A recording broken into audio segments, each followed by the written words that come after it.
Go. This is my ID, and these are my note cards, front and back. And this is my audience. So, as we know, the United States has a very growing issue with police brutality and systematic racism. But although this is happening a lot in America, it's not only happening in America. It is also happening in Kenya, which is a democratic country in Eastern Africa that is fighting for its representation as the people. So today we're going to be talking about the police brutality issue in Kenya, the main one, and then we're also going to be talking about the protests in Kenya and the comparison of the United States and the Kenyan protests. So for my first thing, the main event that happened in Kenya that was seen as police brutality was in March when the Kenyan government decided that they were going to make a curfew for COVID, and they made this curfew at 7 o'clock so it would reduce the amount of people and crowds on the streets to prevent the spread. And the very first day, they decided to up the time to 8:30 to give people time to, get used to the curfew and be able to get home. But they were crowding them in these big crowds, and a lot of people didn't have masks. Some of the police didn't have masks, and it was just a big issue. But what I saw on hrv.org was that there were 6 people that were killed due to violation of the curfew.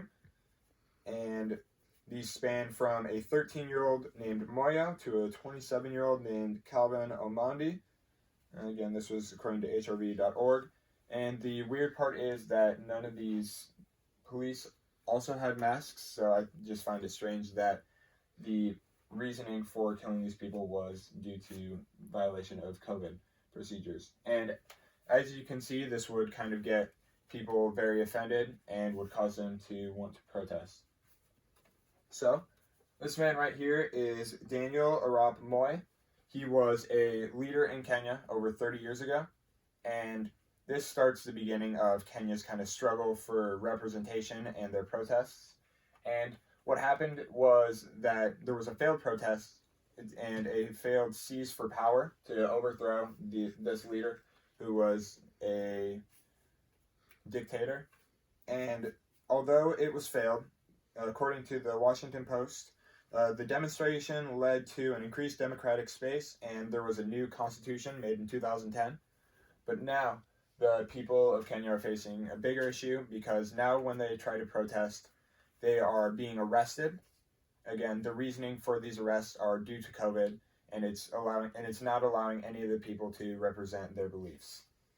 And the third thing I wanted to talk about was the comparison between the U.S. and Kenya in terms of police brutality, because it is not that different. So, as you know, there were the 2 main events of police brutality were George Floyd and Breonna Taylor, and there was an interview done with the officer who killed Breonna Taylor that was seen as racist, saying that George Floyd was not an ideal citizen, and that is what caused him to be killed in his situation. And that shows the kind of imbalance in the United States, which has caused places like Portland to riot like crazy with fires and destroying buildings with explosions and stuff. And according to BusinessInsider.com, Mayor Ted Wheeler of Portland was gassed by tear gas. There were fires set, and many buildings were destroyed. So that's the situation in Portland. Whereas the people in Kenya are kind of taking it a lot more peaceful, but they're just not being heard like some of the people in America are. And that's Breonna Taylor and George Floyd, and those are the pictures of Portland.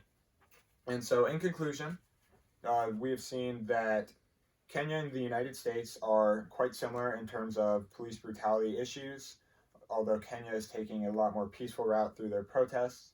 However, these protests are not being heard due to the oppression of their people from the government, which and these protests have happened due to the police brutality issue that happened earlier this year, which was due to COVID.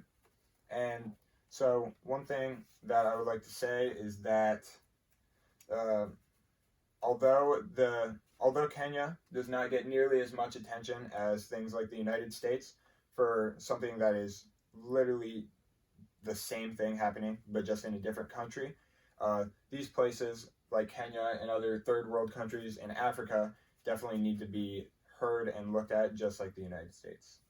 Call it there, and this is my audience one more time. Right there. All right.